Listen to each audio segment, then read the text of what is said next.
बिहार के मुख्यमंत्री सम्राट चौधरी ने बेगूसराय दौरे के दौरान जिले को कई बड़ी विकास योजनाओं की सौगात दी है। मुख्यमंत्री ने करोड़ों रुपए की विभिन्न परियोजनाओं का शिलान्यास और उद्घाटन किया है।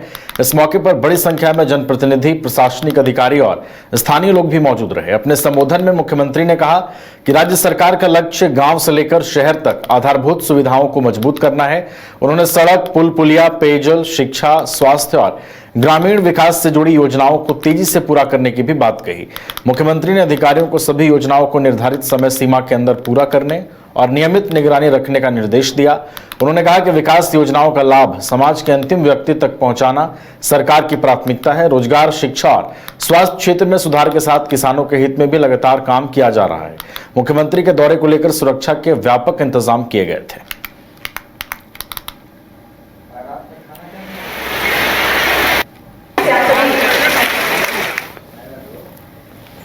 भागलपुर के चर्चित आशीष मिश्रा हत्याकांड में करीब 5 साल बाद अदालत ने बड़ा फैसला सुनाया है। भागलपुर व्यवहार न्यायालय की डीजे 13 अदालत ने चाचा की हत्या के दोषी भतीजे दीपक कुमार मिश्रा को आजीवन कारावास की सजा सुनाई है। इसके साथ ही दोषी पर 25,000 रुपए का जुर्माना भी लगाया गया है। मामला 5 फरवरी 2022 का है, जब बाईपास थाना क्षेत्र के बैजानी गांव निवासी आशीष मिश्रा की चाकू मारकर हत्या कर दी गई थी। आरोप था कि भतीजे दीपक कुमार मिश्रा ने लोदीपुर थाना क्षेत्र के बाईपास के पास वारदात को अंजाम दिया था।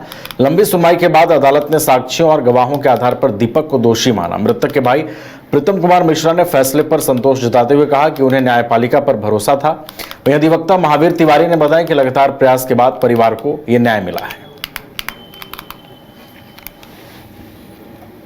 कोर्ट से दिया गया, इसमें आजीवन कारावास के साथ साथ 25,000 रुपया जुर्माना का भी सजा सुनाया गया। क्या मामला था? पूरा मामला क्या था सर? इस कांड ठीक है, इसी पे भरोसा था, इसीलिए इतना दिन हम कोर्ट कचहरी दौड़ते रहे और आज भी यहाँ मिला। अब देखते हैं आगे क्या होता है। कैसा लग रहा है आज आरोपी को सजा हुई है? आरोपी को जो सजा हुआ उसमें तो जो हुआ समाज का बहुत बड़ा योगदान रहा और प्लस इसमें समाज में जाता है कि इस तरह का बहुत आदमी आता है और देह हाथ बांधने लगता है कि कर लेंगे वो कर लेंगे। इसमें समाज में आता है कि जाके देखो जेल में कितना समय जाओगे तो समझ में आएगा क्या चीज है। लोदीपुर थाना कांड संख्या 21/2022 में आशीष मिश्रा हत्याकांड में आरोपी दीपक कुमार मिश्रा को आजीवन कारावास का सजा एडीजे 13 श्री प्रशांत कुमार झा के कोर्ट से दिया गया। इसमें आजीवन कारावास के साथ साथ 25,000 रुपया जुर्माना का भी सजा सुनाया गया। क्या मामला था? पूरा मामला क्या था सर? इस कांड में जो दीपक कुमार मिश्रा है, ये रिश्ता में आशीष मिश्रा का चाचा लगता है और आशीष मिश्रा चाचा हुआ और ये जो दीपक मिश्रा वो ये भतीजा, रिश्ता में भतीजा लगता है। और इसने जो है सो एक झूठा नाटक किया और नाटक करके इसको लेके गया और बाईपास के आसपास इसको चाकू से गोद के मार दिया। कटिहार पुलिस ने सिपाही भर्ती परीक्षा में सेटिंग के आरोपों को लेकर बड़ी कार्रवाई की है। कुर्सेला थाना क्षेत्र के महेशपुर इलाके से पुलिस ने सॉल्वर गैंग के 2 संदिग्ध सदस्यों को गिरफ्तार किया है।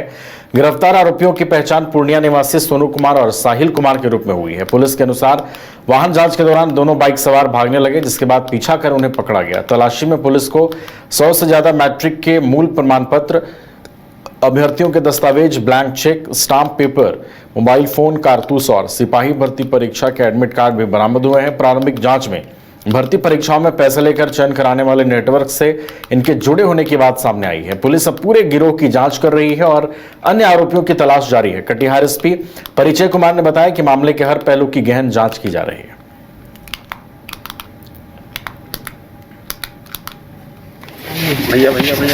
जैसा कि आपको बताया गया कि डिस्ट्रिक्ट में लगातार वाहन चेकिंग का अभियान चलाया जा रहा है। इसी क्रम में 17 और 18 जुलाई की रात्रि में करीब 1 बजे कुर्सेला थाना के द्वारा एक उपलब्धि प्राप्त हुई, जहां पे वाहन चेकिंग के दौरान पल्सर बाइक पर सवार 2 व्यक्तियों को रोका गया वाहन चेकिंग के लिए।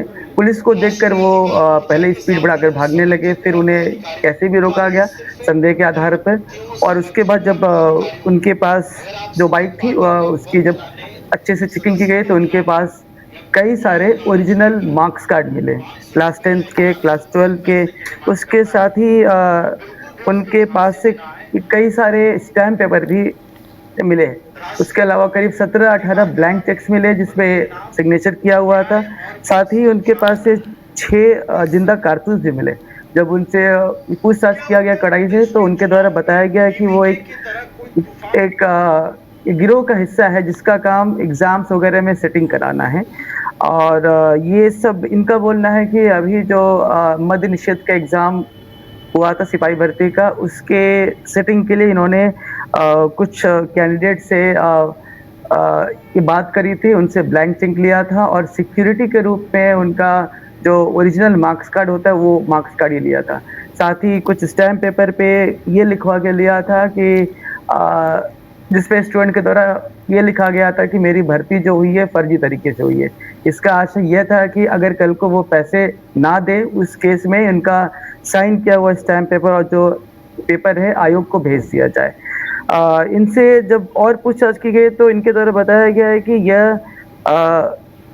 3 अन्य अपराधकर्मी, एक का नाम सुजित है जो पटना में रहता है और दूसरे का नाम मिथुन है और तीसरे का नाम संजय। मिथुन और संजय दोनों भाई हैं।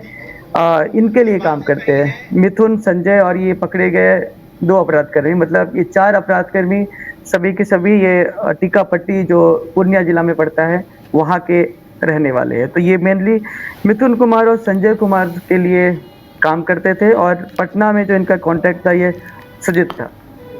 घर रहने का मकान भर नहीं, ये खुशियों की तिजोरी है। दरवाजे पर दस्तक देता पड़ोस, खिड़कियों से उमड़ आता आसमां, तारों में उलझी ऐसी ना जाने कितनी दास्तां। कहती हैं चले डायमंड सिटी, एक सफर हम सफर के साथ अपने घर तक। Diamond city, life long bonding, 500 से ज्यादा खुशहाल डायमंड परिवार। जल्दी करें, सिर्फ 200 फ्लैट बाकी। आज ही बुक करें अपना आशियाना।